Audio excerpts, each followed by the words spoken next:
gloves ko.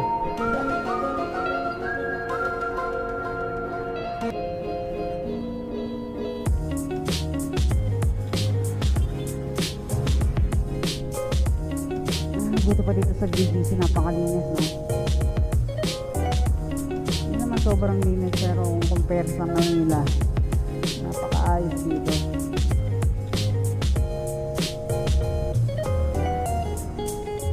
Walang nakaparking kung saan-saan, walang mga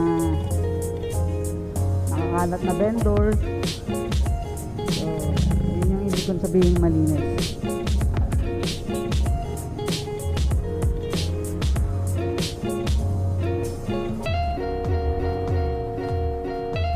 By the way guys, ito nga pala yung continuation ng Boya mic test natin, no?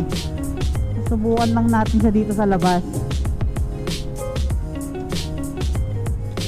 So, yung mic again naka-attach dito sa helmet, sa loob ng helmet malapit sa bibig ko. Tapos nilagyan ko lang siya ng clip. Kasi ako noon sa mga vlogger, madalas ako nagtatanong, nagko-comment ako doon, pero hindi ako nare-replyan kung paano nila ginagawa yung mic setup nila. Tapos meron naman akong mga nakita, ayan, sample si Sir J Mac 86. So meron siyang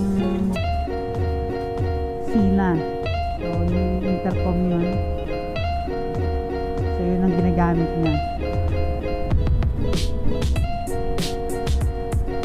Tapos naganap naman ako ng mga ganong uri ng sounds na recorder or mga intercom, so ang mahal-mahal naman.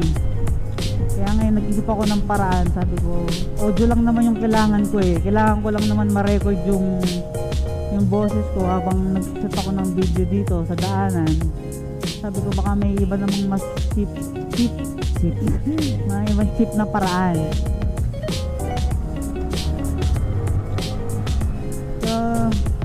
Ito nga, trinay ko yung Boya M1 na lavalier.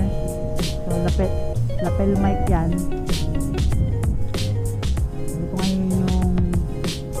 Ito ngayon yung tinetesting natin kung okay nga ba. So applicable din to para sa mga ibang nagbablog. So hindi lang naman para sa mga nagmomotor. Kaso napansin ko nga lang dito, kailangan dito sa lapel kailangan talagang malapit sa bibig mo. Ayun lang yung sa observation ko pero kasi may mga nakikita naman ako na ang lapel mic nila nasa chest.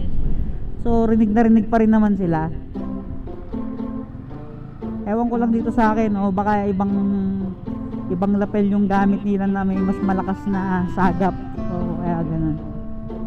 So itong test na to is para lang muna sa motorcycle sa helmet. Okay, so siguro pwede naman pwede naman din sa iba kung kaya mo ring i-modified na pwede mo siyang maitutok malapit sa bibig mo. So kapag gumagawa ka ng vlog, so parang na lang, mano-mano na lang, hawakan mo, gawan mo siya ng stick na kailangan makatutok siya sa bibig mo malapit. Ganun. Oops.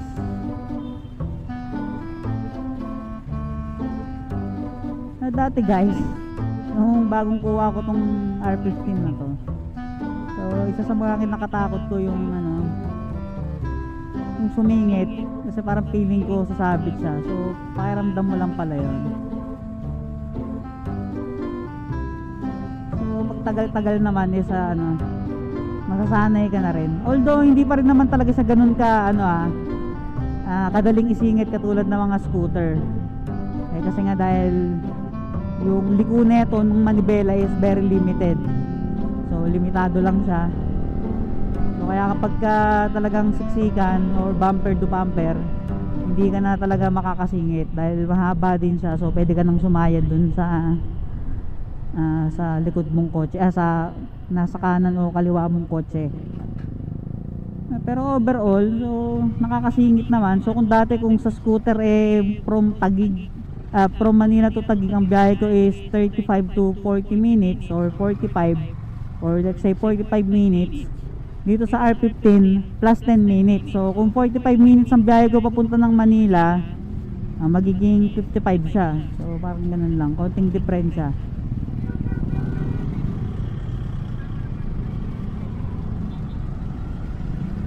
So at least makakarating ka pa rin, lamang ka pa rin compare dito sa mga nakakotse na to na iiwanan mo pa rin ng literal na milya-milya.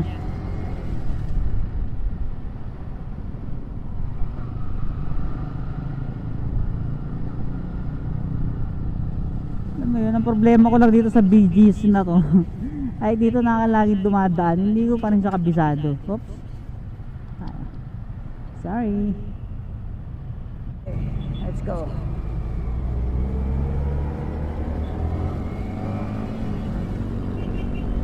Hi people.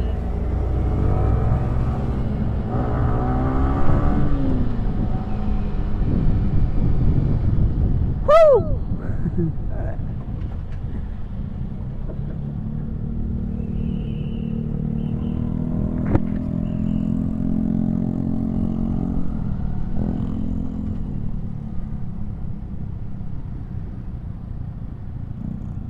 Itong BGC parang ano to, parang playground ng mga motor to tuwing gabi. Kasi tingnan nyo, nakita nyo yung mga daanan, ang smooth nya, no? Akala mo bagong bago eh. Sana nga isipin mo yung Maynila, andun na lahat ng budget, no? Pero wala tayong ganto. Kailangan pa pumunta ng Makati. Sige na, mauna na kaya. Sa ako chill muna tayo. Oops, sige.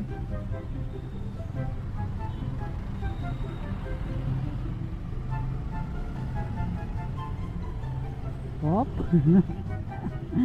Ang kukulit. Kaya yung mga motor eh palipat-lipat din eh, no? Wala tayo makukulit.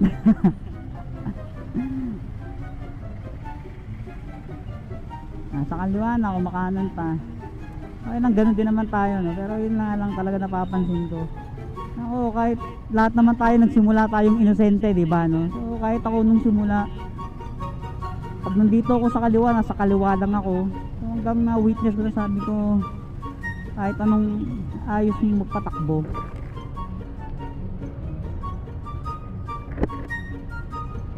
meron at meron pa rin talagang mga bad influence.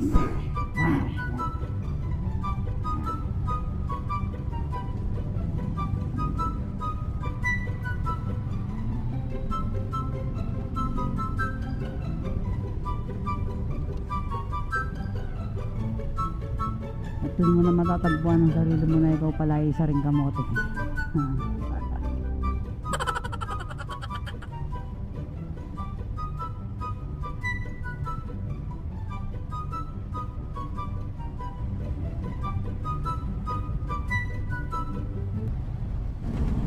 Okay.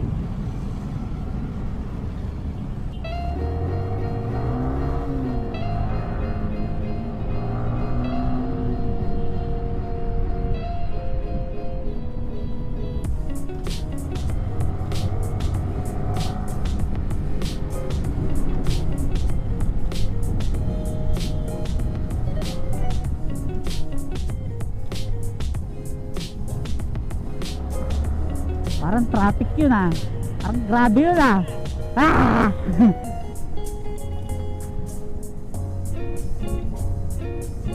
Is that a car? No. Eto na. Papunta na naman tayo dito sa Makati.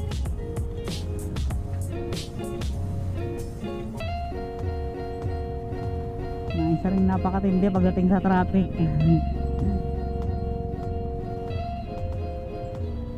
Kasya ba tayo dito?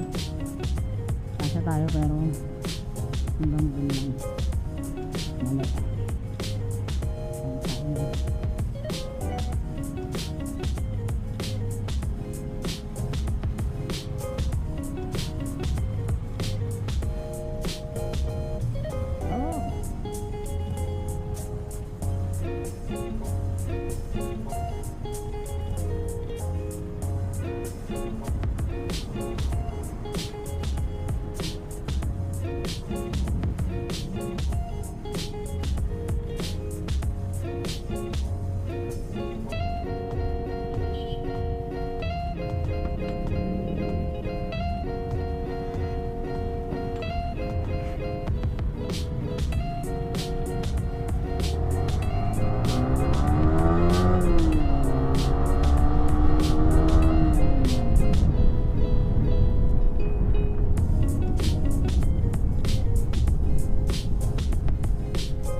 Good morning!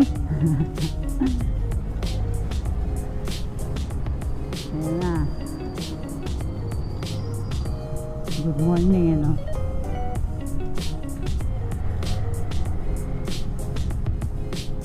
Ito yung mga sasakyan na papuntang EDSA. Welcome to the club. Saan kaya nauwi itong mga nandito dumadaan sa EDSA, no?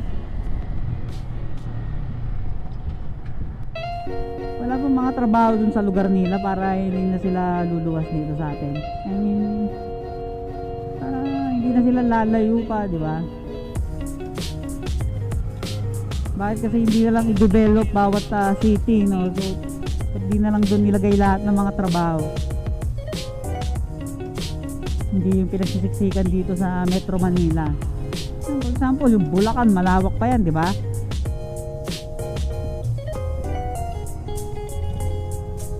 Sa Cavite, marami akong nasasalubong dyan, makakasabay, mga papuntang Maynila. So, kasi nandito yung trabaho nila. For example, girlfriend ko, di ba? At walang trabaho sa kanila yung kurso niya, eh. So, wala siyang choice. Hindi pumunta dito sa Maynila kasi nandito lang yung trabaho niya. So, ibig sabihin, maluwag, marami pang kulang na trabaho para sa lahat ng mga Pinoy, no? Tapos yung mga unwanted na paglobo ng populasyon, so nagkaanak, anak ng anak, wala nang makain, anak pa rin ng anak.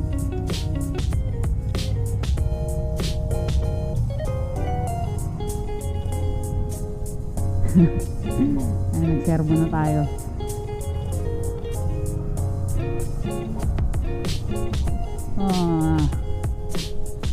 Buti naman di ako naghahabol ng oras, kaya okay lang matraffic.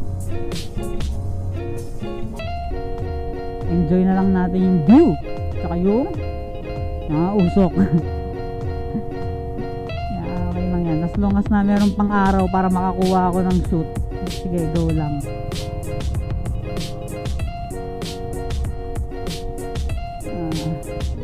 Nakakatakot dito, no? May mga motor na nahuhulog dito, eh.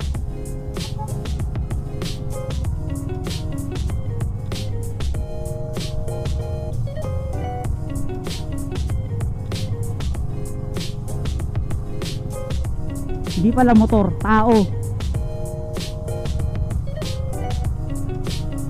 Nakakatakot, no? For example, pag natumba ako dyan, sigurado swak ako dyan. Swak sa banga.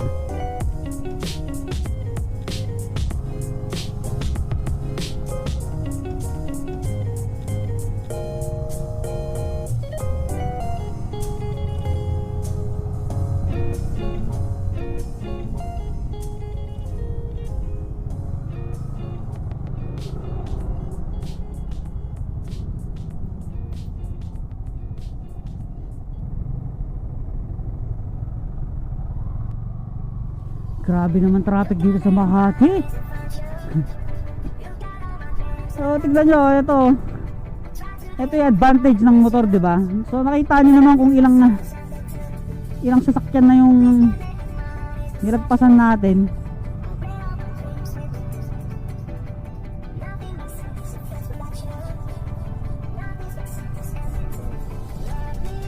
Isipin mo itong mga nakakotse na to, di ba? Kung motor lang sana to lahat, pare-parehas tayo ngayahay. Di ba? Kasi paano? Isipin mo ilan to, natatanaw akong mga 12 sasakyan ngayon. Isipin mo kung motor to, malamang nakalagpas na to ng Makati Ave ngayon. Di ba?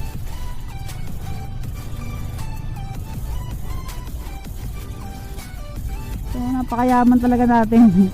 Hindi tayo mahirap. Nakita mo dami ng kotse na yan. Private car lahat yan. Taxi, jeep.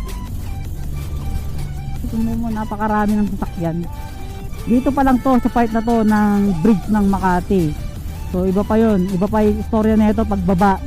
So nakita nyo naman yung mga dinaanan nilampasan natin kung gaano nakarami.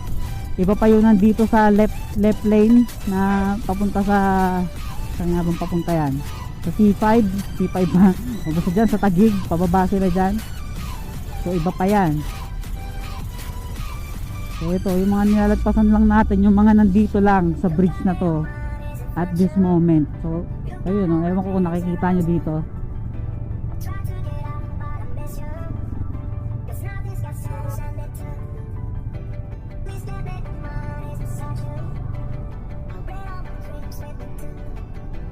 Katulad nito, traffic na nga eh, laki-laki ng kotse niya.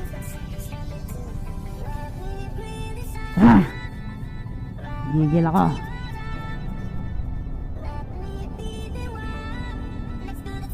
Pagod.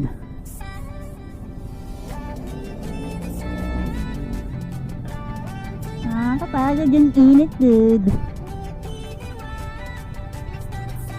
R15 pa more. Chill na chill lang si ate. Oh, hi ate.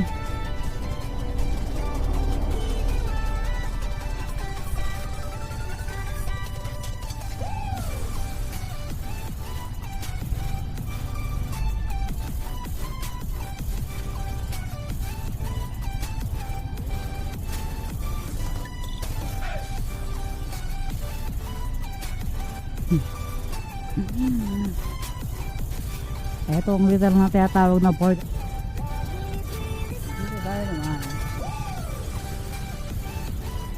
Top in.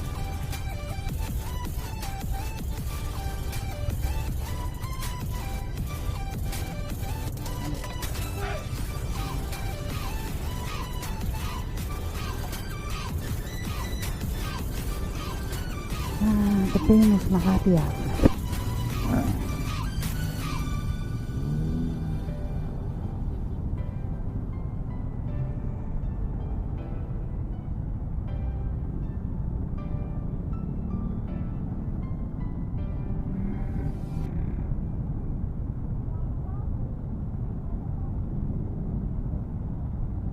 Yeah.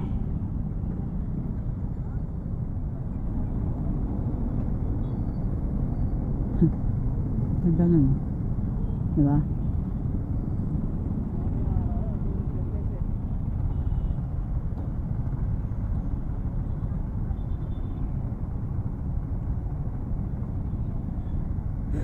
So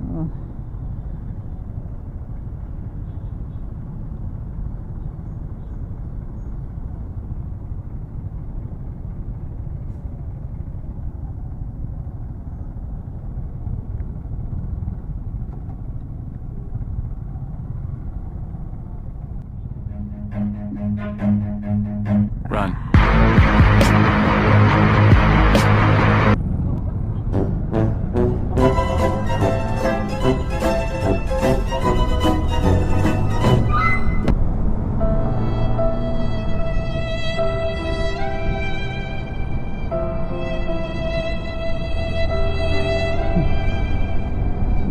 putang ina mo, sasabog na yata yung sasakyan mo ah. Ilang tornilyo na lang ba hindi pumipirma dyan?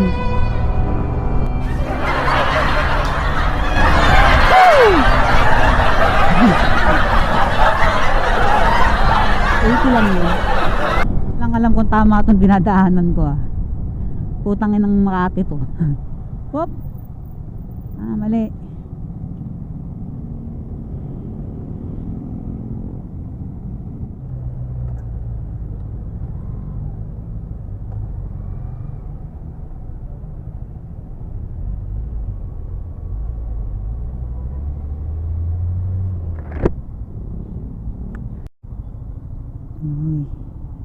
Dalagang Pilipina.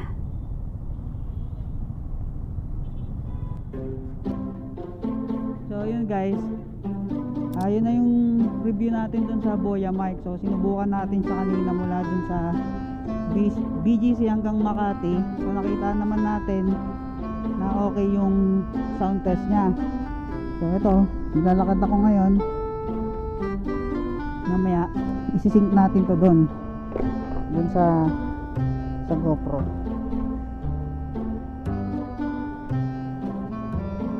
So hindi ko alam kung nasan yung cameraman natin. So tignan na lang natin mamaya yan kung hanggang saan siya aabot.